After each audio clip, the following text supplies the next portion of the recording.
Hi, this is Brian. Welcome back to Philosopher's Notes TV. Today, you guessed it, another great book, Power Up Your Brain. Power Up Your Brain by David Perlmutter and Alberto Villoldo, who we covered yesterday. Yesterday, we talked about Alberto's book, Courageous Dreaming. I heard about him from this book. Subtitle of this book is at least tied for first for best subtitle ever, The Neuroscience of Enlightenment. The Neuroscience of Enlightenment, how to power up your brain. Amazing stuff. I'm going to read to you a quote, a brief one, from the Philosopher's Note. We've got a bunch of big ideas. We will cover 5 of my favorites. But Perlmutter and Villoldo tell us, in the language of neuroscience, enlightenment is the condition of optimal mitochondrial and brain functioning that allows us to experience both well-being and inner peace and the urge to create and innovate. Really cool idea. So enlightenment isn't something that's available to a few select individuals who are levitating in the Himalayas. It's available to all of us to the extent we're willing to do the work to dial in our brain functioning. And then the result isn't just spiritual bliss. The result is, of course, well-being and peace and all of the joy that comes with that, and this deep connection to something bigger than ourselves that allows us to create powerfully and give our gifts to the world. Super cool. All right, so 5 big ideas on how we go about doing that.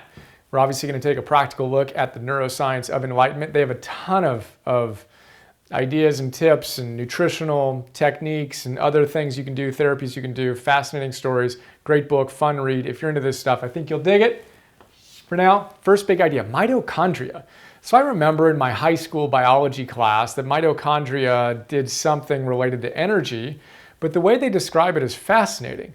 So mitochondria is basically the energy factories of every single cell in our body, and they kind of orchestrate the epigenetic dance that's going on. They turn on certain genes, they turn off certain genes.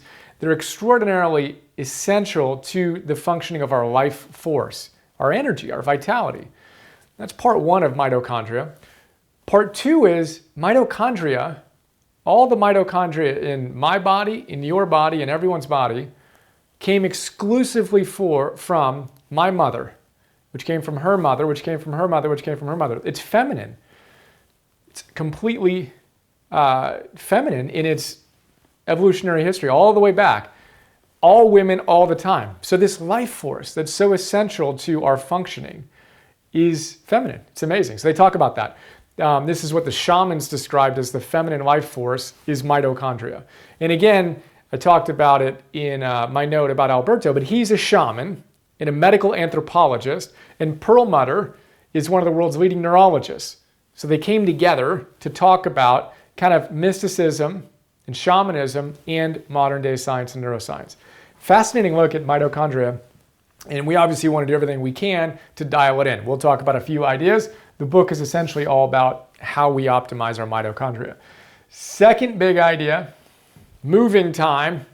Specifically, we want to move from our reptilian brain, our amygdala, and our limbic system, our mammalian brain, up into our prefrontal cortex. That's where the magic happens. If you're living in fight or flight all the time, amygdala is hot, you're in your little lizard brain, afraid and reacting all the time, then you're going to have a really hard time experiencing enlightenment. You need to move into and live from your prefrontal cortex, quiet down that lizard brain if you want to experience enlightenment on a more consistent basis or period. Now, he tells a great story about research done where they bring people into a lab and they have them observe faces, angry faces and fearful faces.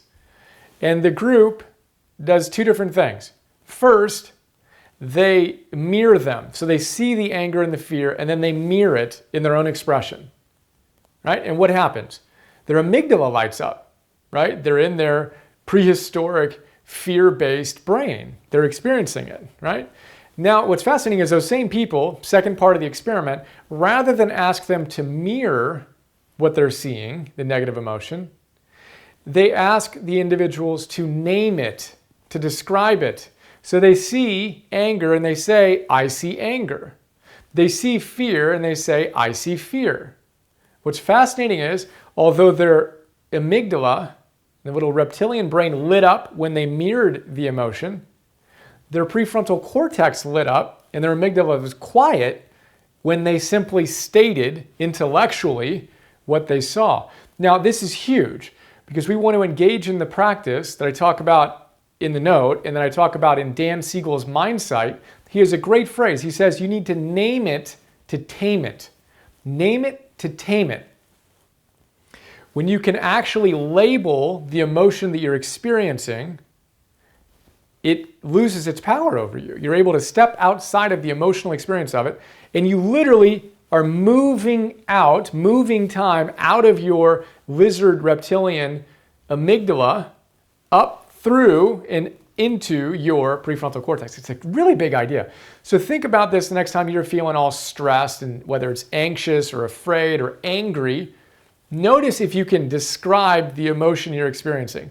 That intellectualization will move you out of a state you don't want to live in and move you toward a more enlightened experience. It's a big idea, moving time. Third big idea here is meet your new boss. Your new boss, you've got a new job, congratulations. Your new boss is Dr. Hebb. Dr. Hebb is the guy who came up with one of the primary tenets of neuroscience and neuroplasticity, which is neurons that fire together, wire together. So if it fires together, it wires together, which is an exciting fact. I think it was 1949 that he stated that. Now, that's an exciting thing, and we want to work for Dr. Hebb and with Dr. Hebb's wisdom and create new neural superhighways. We've been talking about this a lot, but if you continue to replay old stories, you're going to continue to groove. You're going to fire and wire certain neural pathways. If you want new neural pathways, then you need to stop thinking those old thoughts, stop doing the old things, and start doing the new ones. You need to power up your brain through a new way of being. Huge idea. So, playfully, you have a new job. It's working for Dr. Hebb. Rewire your brain. Fourth big idea, your HPA axis. So when we talk about the lizard brain and your amygdala, we're basically in being in fight or flight. We're talking about the HPA axis. So if you're constantly reacting to life, you're constantly stressing out your HPA axis. Hippocampal, pituitary, adrenal, HPA. Hippocampus, pituitary gland, and your adrenal gland firing. That's what exhausts you. That's what enervates you. When we talked about Stephen King feeling like he had jumper cables on his brain, that's what he was experiencing, a jacked up HPA axis. So you want to think about how you can be nice to your HPA axis, calm it down. Things like deep breathing, meditation, exercise, unplugging from the internet for, gasp, a whole day, or even a whole week, or maybe just the weekend, or maybe after the sun goes down. All of these things are key to relaxing your HPA axis. And when I look at what I'm striving to do right now, to read and create notes on 250 different books in 2015, which is just inside the realm of possible, and to do one of these videos every day, 350 of them, is the current goal. I need to manage my energy. It's not time management, it's energy management. You can only put out so much in any given day. And if I'm sitting here and jacking up my HPA axis all day long and not getting good nights of sleep and getting rest throughout the day and oscillating throughout the day, being on and then relaxing, there's no way I can produce. And obviously it's the same with all of us, but it's been really fun to notice that this is actually the most important thing that I'm paying attention to right now is, can I be engaged and on like I am right now and be equally off and relax and rest? We're going to talk about this a lot more we have a class coming up called Getting Stuff Done 101. We're going to talk about Tony Schwartz's ideas around the power of full engagement. And he says it's about energy management, not time management. And this is going to be the cornerstone of what we talk about. Longer conversation. Fifth big idea. So stress can be, when it's chronic and it's unmanaged and our perception of it is negative, stress can be debilitating. But stress can also be positive. And we want to see that stress can be positive. This is the whole changing obstacles, making obstacles the way, is what Ryan Holiday described it as. Changing poison into medicine. Stress can be an extraordinarily adaptive thing if we choose to respond to it in an optimal way, right? And these guys talk about some really cool stories. And the reality is, we wouldn't be walking on two legs if the ecosystem in which our ape-like ancestors in Africa lived didn't change. If they didn't experience stress and have to leave the comfort of where they were and explore new lands, they would never have gone from 4 legs to 2.